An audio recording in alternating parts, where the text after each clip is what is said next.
Le Togo protège désormais ses artistes. Les députés à l'Assemblée nationale ont adopté ce mardi la loi relative au statut des artistes, personnes physiques ou morales.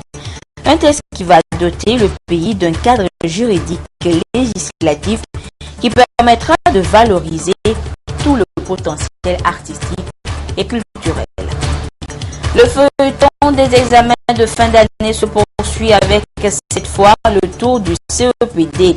Sur toute l'étendue du territoire national, des centaines de candidats sont en lice pour le certificat d'études du premier degré, le tout premier diplôme du cursus scolaire. Et puis le PAM et la Banque mondiale veulent désormais permettre au Togo d'avoir une nouvelle feuille de route pour l'alimentation scolaire. Depuis ce matin, il est question pour les acteurs impliqués dans la mise en œuvre du programme de cantine scolaire de partir des expériences acquises pour élaborer une nouvelle stratégie.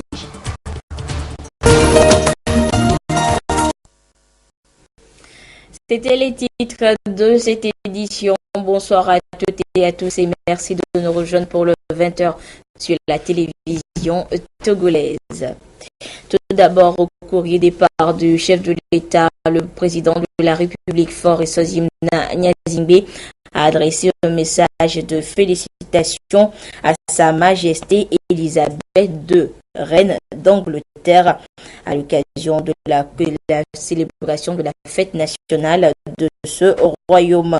Dans son message, le président de la République a émis le vœu de voir les excellentes relations d'amitié et de coopération multiformes qui existent si heureusement entre le Royaume-Uni de Grande-Bretagne et d'Irlande du Nord et le Togo s'ouvrir davantage sur de nouvelles perspectives mutuellement bénéfiques à leur population.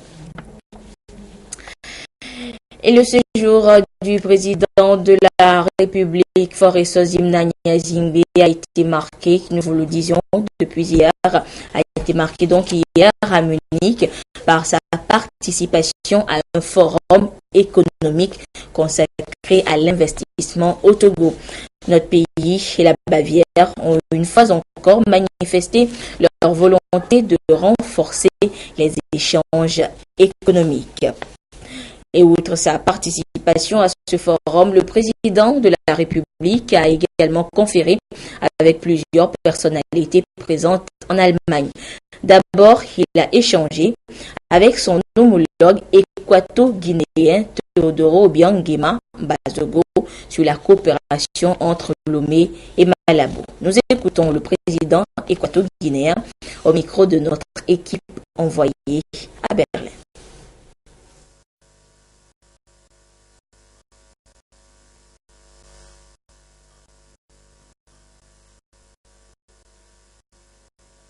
Aujourd'hui, nous travaillons pour faire que l'Afrique soit un continent respectueux.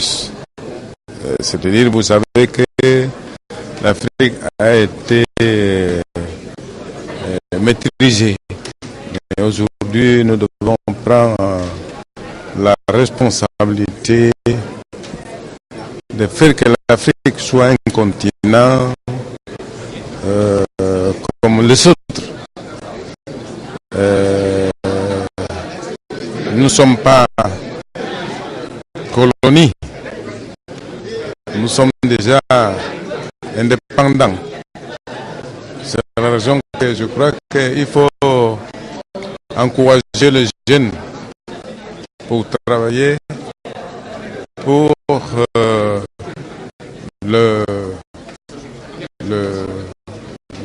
l'Afrique émergée, l'Afrique comme un continent indépendant.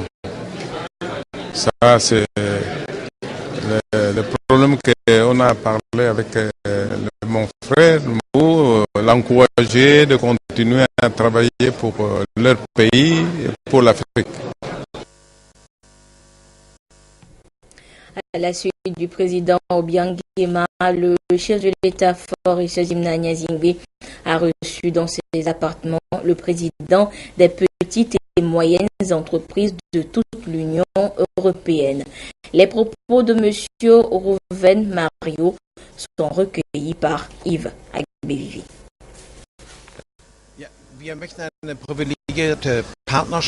Donc, on voudra bien avoir un partenariat privilégié avec le Togo. Les entrepreneurs allemands sont prêts à s'y lancer et on est vraiment, le président nous a invités de faire un accord dans ce sens-là, un accord économique pour qu'on puisse vraiment avancer dans le bon sens. Il nous a invités aussi à participer au printemps de la coopération de l'année prochaine et je vais partir avec une délégation de 30 entrepreneurs en avril de l'année prochaine pour bien vraiment solder cette relation. Beaucoup de ce président est très dynamique, on est impressionné par son dynamisme, il est vraiment formidable et j'ai l'impression qu'on a une situation gagnant-gagnant entre nos forces, on est vraiment sur les trois chemins, je pense on va bel et bien avancer dans ce sens-là. On a 1 900 000 entrepreneurs qui sont ici membres et ils sont 18 millions employés de par le monde. Donc il y a de plus en plus d'entrepreneurs qui s'engagent en Afrique et je m'en félicite car c'est quelque chose d'extraordinaire qu'on doit vraiment s'en féliciter. Donc on a 200 entrepreneurs qui sont vraiment de grands chefs d'entreprise et qui font des chiffres d'affaires de 6 milliards d'euros. Donc je vais les amener au Togo, ils vont venir avec moi et on va vraiment faire des investissements qui s'inscrivent dans la durabilité et qui vont vraiment créer une valeur exceptionnelle au Togo. Nous reviendrons sur d'autres aspects de ce séjour du chef de l'État en Allemagne dans nos prochaines éditions. Et on en vient à la bonne nouvelle de la journée. Les artistes togolais disposent désormais d'un statut. Le texte a été adopté ce matin par les députés à l'Assemblée nationale. C'était lors de la 8e séance plénière de la première session ordinaire de l'année. Et avec l'adoption de ce statut, le Togo dispose d'un cadre légal favorisant une meilleure réglementation du domaine de la création et de l'innovation artistique. Et comme interlocuteur principal, les élus du peuple avaient le ministre en charge de la culture, Guy Madji Lorenzo. Le compte rendu des travaux avec Chassina Baga. Les artistes sont les témoins de leur époque. Ils cristallisent à travers leurs œuvres l'évolution socio-culturelle et technologique de leur société. Ils constituent les principaux vecteurs de la culture de leur pays et œuvrent à l'éducation, à la formation, au divertissement et aux loisirs des populations. Nécessité donc de définir un espace légal pour favoriser l'innovation artistique. Voilà qui justifie le projet de loi du gouvernement portant statut de l'artiste au Togo. Après analyse et des discussions législatives portant aussi bien sur le fond que sur la forme, les députés ont adopté à l'unanimité le projet de loi portant statut de l'artiste au Togo. Le texte traite essentiellement de la qualification professionnelle, les droits et devoirs de l'artiste, les sanctions et les dispositions finales. Il s'agit d'un ensemble de dispositions légales qui visent à mettre fin à la précarité et à l'insécurité des métiers d'artistes et plus encore à faire de la production artistique et culturelle un moteur de cohésion sociale et un levier de croissance économique à travers l'émergence des industries culturelles. En votant ce statut, vous permettez au gouvernement de contribuer à instituer et à maintenir non seulement un climat propice à la liberté d'expression artistique, mais aussi à créer les conditions matérielles facilitant l'expression des talents de nos créateurs. Vous permettez à nos artistes d'avoir le droit de bénéficier effectivement de la sécurité à travers l'assurance sociale prévue par les textes fondamentaux, déclarations, pactes et recommandations dont notre pays s'est doté. Le cadre juridique est désormais posé. Les mécanismes sont mis en place. Il ne reste qu'à chacun la responsabilité de jouer sa partition avec justesse et rigueur pour assurer le développement harmonieux de notre culture.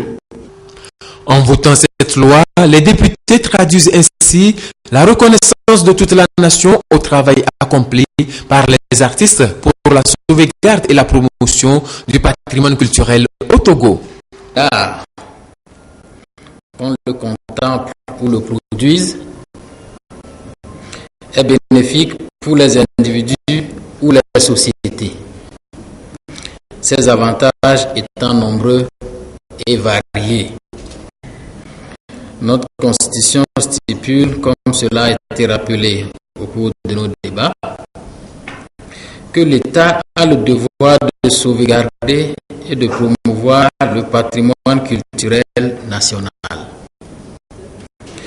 Pourra-t-il le faire sans reconnaissance des acteurs culturels, sans reconnaître à l'artiste le droit de jouir des fruits de son labeur?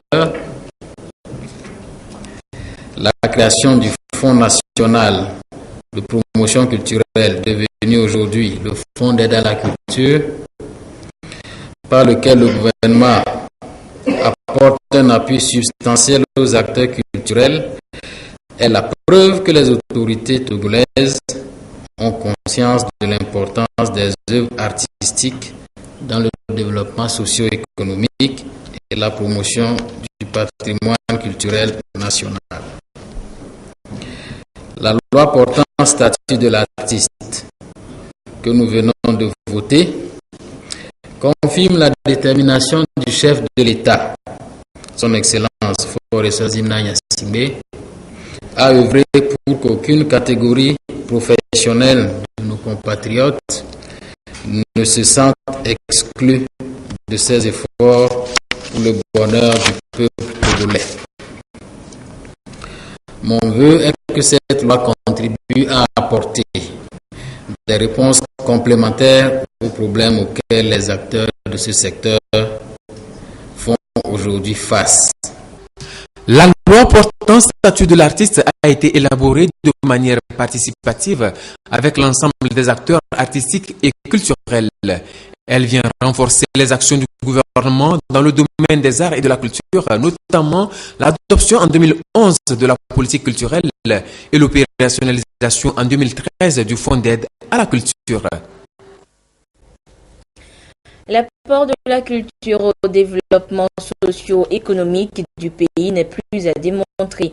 Il était donc normal, voire nécessaire, que les acteurs de ce secteur soient dotés d'un statut.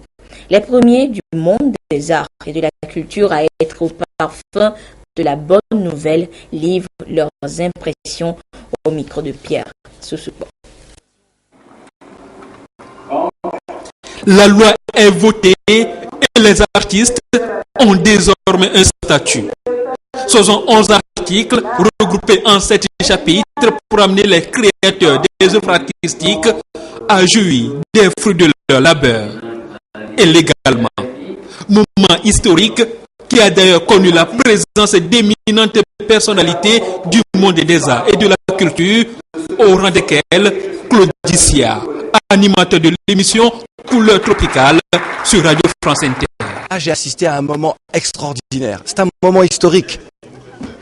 J'ai vu des femmes et des hommes, des parlementaires engagés, décidés à créer un cadre, des structures pour les artistes. On leur donne la possibilité aujourd'hui d'être un petit peu plus serein avec le présent et avec l'avenir en ce qui concerne, parce que quel que soit le citoyen, quelle que soit sa position, il doit arriver à vivre de son travail. Et là, on dit aux artistes, nous reconnaissons ce que vous représentez, ce que vous incarnez pour le pays, et puisque vous étiez toujours un petit peu les parents pauvres, on aime ce que vous faites, qu'il soit artiste musicien, qu'il soit artiste peintre, qu'il soit écrivain, souvent on aime ce qu'ils font lorsqu'ils réussissent et on oublie que parfois lorsqu'ils sont dans l'ombre, ils sont dans une forme de précarité qui normalement ne devrait pas exister parce qu'ils contribuent grandement à l'identité du pays. Donc là, on leur donne un cadre réel. Maintenant, à eux de travailler et de travailler pour le pays.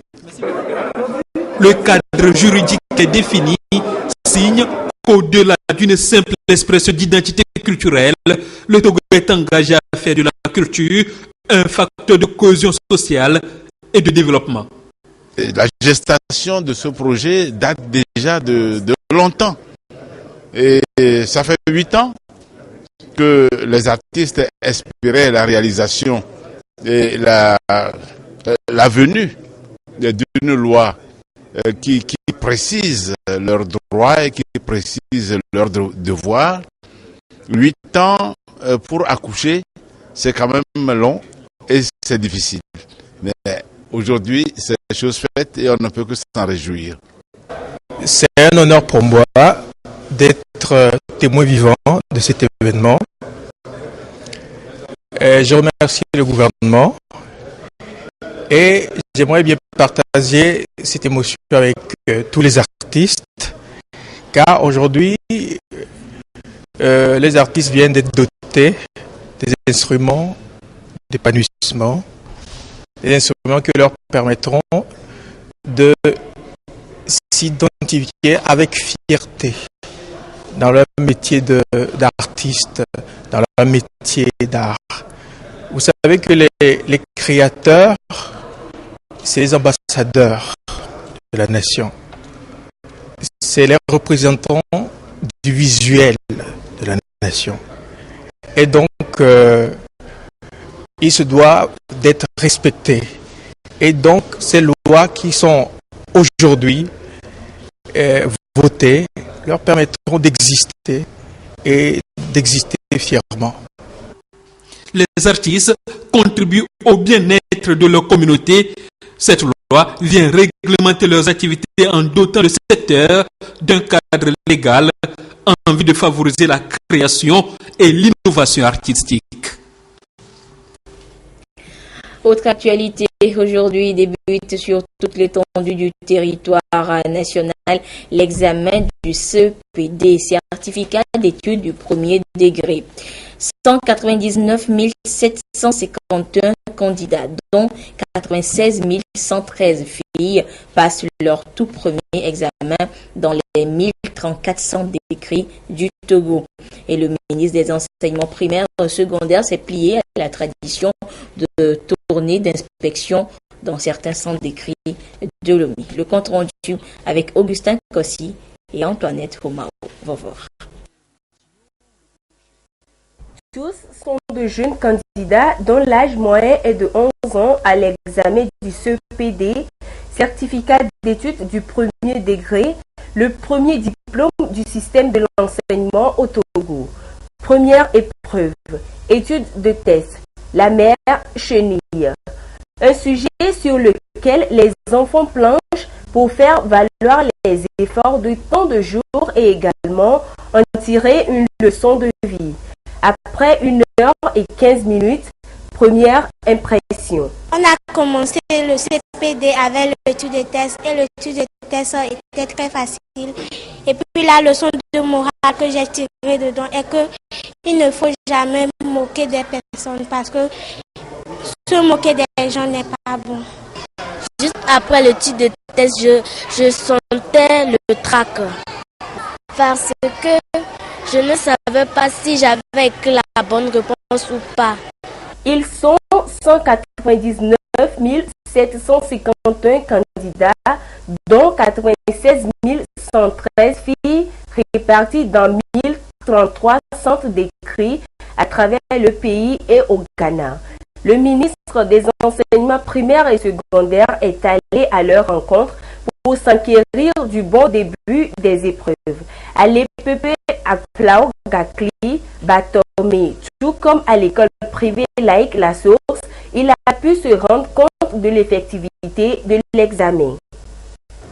La première impression qui me vient à l'esprit, c'est le jeune âge de ces candidates et ces candidats.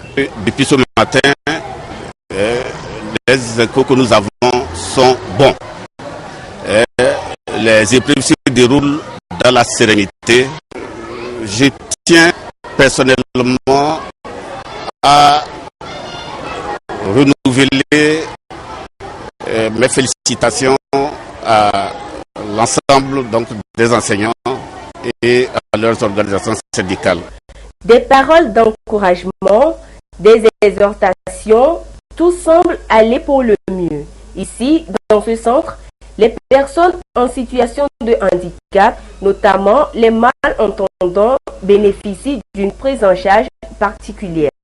Chez les sourds, la seule différence est que il faut maîtriser tous les mots du français en signe.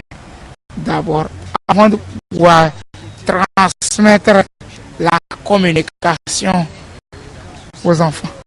Pour la dictée, nous pouvons faire la même dictée en signe avec les autres, mais c'est impossible de le faire comme ça parce que les deux mots synonymes ont même signe.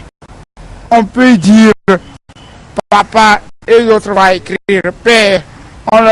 Tous les tests qu'on fait aux autres comme dictée, on nous apporte ça copié sur papier, mais avec les fautes. Pendant 3 jours, ils vont affronter environ 10 épreuves avant de prétendre décrocher le CEPD si le succès est au bout de leur effort. Le CEPD, un sésame qui leur ouvrira les portes du premier cycle de l'enseignement secondaire. Et tout comme à Lomé, l'examen du CEPD a démarré dans de bonnes conditions dans les régions de la Kara et des Savanes. Sur place, la correspondance de Nestor Mozo est désirée. Allez. L'examen du certificat d'études du premier degré CPD dans la région des Savanes a enregistré cette année 2016 29 594 candidats, dont 13 761 filles. 132 centres d'écrit accueillent ces tout petits repartis dans 697 salles.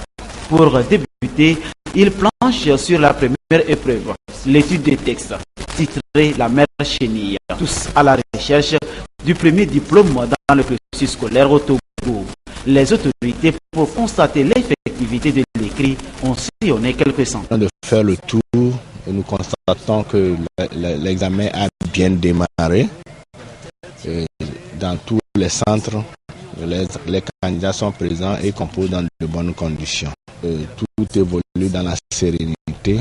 C'est le moment de féliciter les parents pour les efforts fournis, les enseignants pour l'encadrement et tout le système scolaire pour tout ce qui est mis en œuvre pour l'organisation de cet examen. Et nous pensons que les résultats seront bons en fin d'examen. À l'endroit des candidats, je leur demande seulement la patience, parce que ce qu'on leur demande ce matin, c'est la patience, le calme et le courage pour aborder l'examen. Le CPD est un examen qui ouvre la porte du secondaire. Parmi ces tout petits, il y a des candidats adultes à la recherche du précieux sésame. Le CPD qui, à coup sûr, changera leur statut. Bonne chance à tous. Dans le système éducatif togolais, le premier examen que les élèves affrontent est le certificat d'études du premier degré. Le CEPD est une rampe d'accès à la classe de 6e pour les élèves du CM2, cours moyen deuxième année. La session de 2016 du CPD a démarré ce mardi sur toute l'étendue du territoire national. Dans la région de l'Ankara, 132 centres d'écrit ont été ouverts aux candidats. Certains d'entre ces candidats ont vu le directeur régional de l'éducation et ses collaborateurs lorsque ceux-ci faisaient le tour pour se rendre compte de l'effectivité de l'évaluation. Ce que nous avons vu nous a satisfait. Nous n'allons pas pouvoir visiter tous les centres, mais nous estimons que les conditions que nous avons pu voir dans les centres parcourus sont les mêmes partout. Et tout se passe donc très bien dans la sérénité. Si j'ai un message à passer à l'endroit des candidats, c'est de leur dire de ne pas avoir peur. Le CPD, c'est un examen, c'est vrai, mais c'est une évaluation comme tout autre. Les forces de sécurité veillent au grain pour que les 21 254 candidats qui composent dans la région de l'Ankara ne soient pas perturbés. Cet effectif est en baisse par rapport à celui de l'année dernière qui est de 22 005, soit une régression de 3,53%. Cette régression est fortement ressentie au niveau des filles. Les candidates au CPD 2015 dans la région de l'Ankara étaient de 10 265. Cette année, elles ne sont que 9 826 à être inscrites, soit une baisse de 4,46%. Pour l'heure, la direction régionale de l'éducation Ankara n'a pas encore les éléments pour expliquer cette situation, puisque paradoxalement, le taux de scolarisation est en constante progression. Et le ministre de la Défense et des anciens combattants porte à la connaissance du public qu'un concours d'entrée en classe de 6e au collège militaire Yadema de Chikao et dans les Britanniques militaires de la sous-région pour la rentrée scolaire 2016-2017 aura lieu le mardi 26 juillet 2016 dans les secteurs militaires de Lomé, Temedia, Kara, Dapaon et au groupement de gendarmerie de Kievier et de Sokodé. Les conditions d'admission, les dossiers pour candidature et la date limite de dossier sont à consulter dans le quotidien Togo Presse. Le gouvernement togolais a mis en place depuis 2008, avec l'appui de plusieurs partenaires, le programme de cantines scolaires inscrit dans le programme de développement communautaire PDC. Durant 2 jours, depuis ce matin, les acteurs impliqués dans ce programme auront à faire le diagnostic alimentaire scolaire afin d'identifier les forces et faiblesses, puis mettre sur pied une feuille de route pour la promotion de l'alimentation scolaire durable au Togo. Le compte rendu avec Serge Tastom et Antoinette Romao. Au revoir. Le projet cantine scolaire est une riposte à la faim, à la pauvreté et à l'insécurité alimentaire en milieu scolaire. Un projet initié par le gouvernement togolais avec l'appui de la Banque mondiale et du Programme alimentaire mondial PAM. Ce programme s'inscrit dans le cadre du projet de développement communautaire PDC et permet d'accroître le taux de fréquentation et de réussite scolaire en assurant gratuitement un repas par jour aux enfants démunis du préscolaire et du primaire. Jusqu'à ce jour, le projet a eu des impacts positifs avec un taux de couverture de 6%. L'impact de ces cantines scolaires a un effet très positif sur la fréquentation, le taux de fréquentation des enfants, parce que les écoles qui bénéficient des cantines scolaires ont vu leur effectif augmenter et surtout la fréquentation des jeunes filles. Et nous pensons au niveau du gouvernement que c'est une action qu'il faut amplifier et qu'il faut tout faire que les cantons les plus pauvres du Togo puissent bénéficier de ce programme. Le gouvernement consacre des ressources substantielles, notamment environ 750 millions de francs CFA chaque année aux cantines scolaires pour pouvoir compléter l'accompagnement de la Banque mondiale. Cantine scolaire est un programme multidimensionnel qui nécessite une synergie d'action pour sa durabilité. Les acteurs impliqués dans la mise en œuvre de cet ambitieux programme font une évaluation. Il s'agira de faire le diagnostic en utilisant l'outil Saber afin de définir une feuille de route pour la promotion d'une alimentation scolaire durable au Togo. Avec le PAM, c'est beaucoup plus pour inscrire dans la durée l'action qui est menée et qui présente une dimension multisectorielle. Quand on parle de cantine scolaire, c'est d'abord effectivement le ministère des enseignements primaires et secondaires dont la mission est de veiller à ce qu'il y ait une éducation de qualité pour tous les enfants du Togo. Mais il y a également la dimension agricole. Faire en sorte que les productions agricoles dans nos localités puissent être utilisées pour servir les repas aux enfants. Il y a également la dimension communautaire. L'atelier qui est organisé aujourd'hui, c'est de voir comment relever les forces et les faiblesses du système actuel, comment l'inscrire dans la durée pour faire en sorte que au moins d'ici quelques années, nous puissions passer du taux de couverture de 6% à au minimum 20%, surtout toucher les cantons les plus pauvres de notre pays. Une première évaluation du programme a permis de noter une augmentation des effectifs scolaires de 9,4% dans les écoles bénéficiaires contre 7% dans les établissements non bénéficiaires. Depuis 2008, le programme cantine scolaire couvre actuellement 308 écoles dans les 5 régions du Togo pour un effectif de 84 000 enfants. Le gouvernement entend augmenter le taux de couverture à 20% à l'horizon 2020. Le groupe de la BAD, Banque africaine de développement, tient depuis ce matin à Lomé une réunion de dialogue sur sa stratégie d'intervention au Togo sur la période 2016-2020. Cette rencontre va permettre aux participants de cerner les domaines dans lesquels la BAD interviendra au Togo durant 4 ans et les moyens à mettre en œuvre pour y arriver. Les précisions avec EDEP. La BAD, Banque africaine de développement, s'engage à accompagner le Togo dans sa volonté de porter son taux de croissance économique à 2 chiffres. Pour les 5 prochaines années, 2016-2020, le document de stratégie pays repose sur 2 grands axes. Le premier pilier prend en compte le développement des pôles de croissance inclusive et de compétitivité agro-industrielle et le second est relatif à l'appui à la gouvernance financière sectorielle et locale.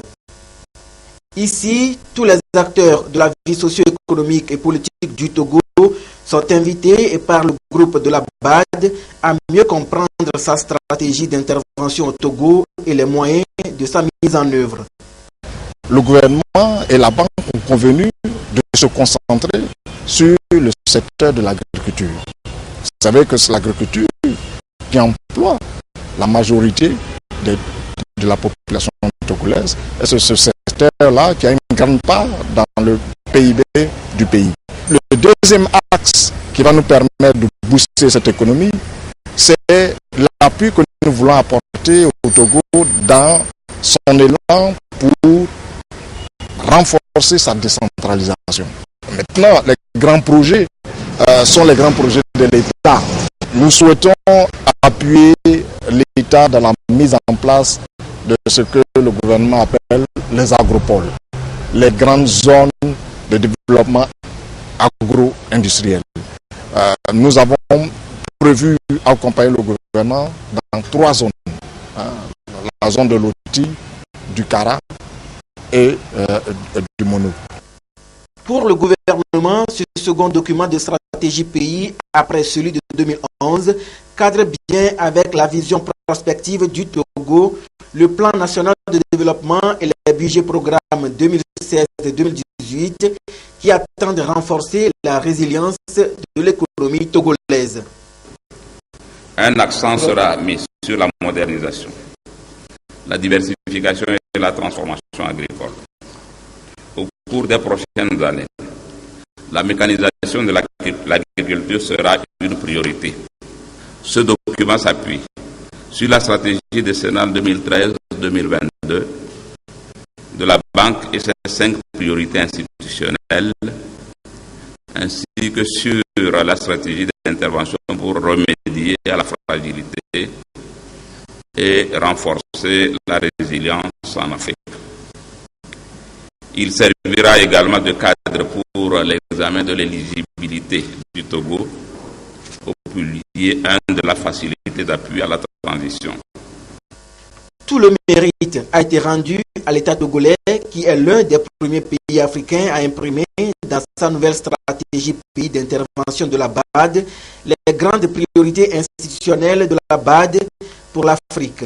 Elles sont connues sous le vocable des top 5 du groupe de la BAD qui sont éclairer l'Afrique, nourrir l'Afrique, industrialiser l'Afrique, intégrer l'Afrique et améliorer les conditions de vie des Africains.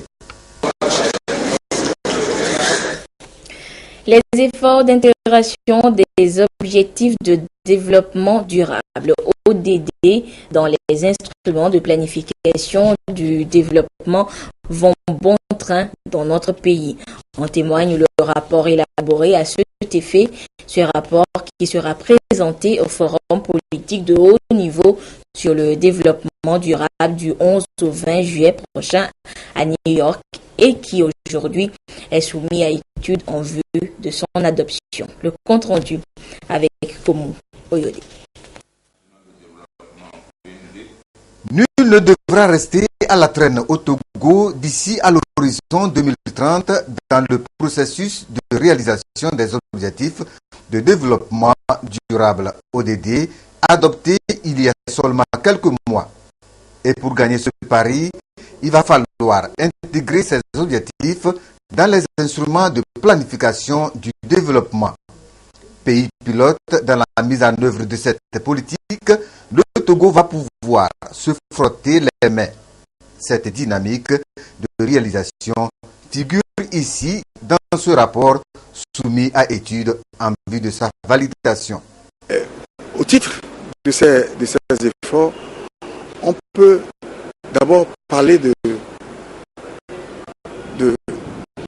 beaucoup de séances de concertation, de vulgarisation des ODD menées par le ministère de la planification du développement, par les ONG, par les partenaires techniques et financiers. Au-delà de cela, au niveau du ministère, il y a plein d'outils, beaucoup d'outils qui ont été mis au point par des partenaires, dont la grille d'analyse du développement durable, la grille de priorisation. D'ailleurs, on vient de sortir d'un atelier où le Togo s'est prêté à ce jeu-là. Avec toutes les parties prenantes, on a fait l'exercice de faire de priorisation pour retenir les cibles prioritaires pour le Togo. Il y a aussi le guide lui-même d'intégration des ODD. Au-delà de ces efforts, de ces outils, certains secteurs ont déjà pris des engagements, ont déjà posé des actes, ont déjà fait un certain nombre d'efforts pour intégrer les ODD dans la planification. Je prends le cas du ministère de l'Agriculture qui vient d'élaborer sa politique agricole. Ce ministère a revisité les cibles des ODD. Une fois validé, ce rapport servira de tremplin pour les autres pays ayant souscrit à cette politique. C'est pourquoi il sera présenté au Forum politique de haut niveau sur le développement durable, qui est un espace de suivi et évaluation. Les travaux du dit forum se dérouleront du 11 au 20 juillet 2016 à New York, aux États-Unis d'Amérique. Et l'actualité hors du Togo est marquée par ce nouvel attentat terroriste contre la France. 2 policiers, un commandant et sa femme ont été tués dans la nuit d'hier par un jeune Français qui aurait fait allégeance au groupe État islamique. Ce communiqué pour terminer à présent, les nouveaux membres de la Haute Autorité de l'Audiovisuel et de la Communication HAC ont poursuivi ce mardi 14 juin leurs travaux après la cérémonie de prestation de serment devant la Cour suprême jeudi dernier à Lomé. Le fonctionnement des comités techniques, véritable cheville ouvrière de la mission de régulation de la HAC, a été passé en revue afin de permettre à chaque membre d'avoir une idée précise sur la mission dévolue à chaque comité technique. Les travaux ont été placés sous la supervision du bureau d'âge présidé par M. Octave Olympio. Ce dernier, élu jeudi dernier lors de la réunion de prise de contact, a dirigé la séance consacrée le vendredi 10 juin à l'actualisation du règlement intérieur soumis le même jour à l'approbation de la Cour constitutionnelle. L'amendement du règlement intérieur par la Cour constitutionnelle donnera le ton à l'élection du bureau définitif de la HAC. La Cour constitutionnelle doit statuer ce mercredi 15 juin 2016 sur le test qui lui a été soumis par la HAC. Et voilà, ainsi se referme cette édition. Merci à vous qui l'avez suivi un peu partout grâce à la télévision togolaise. Excellente suite de nos programmes. Au revoir.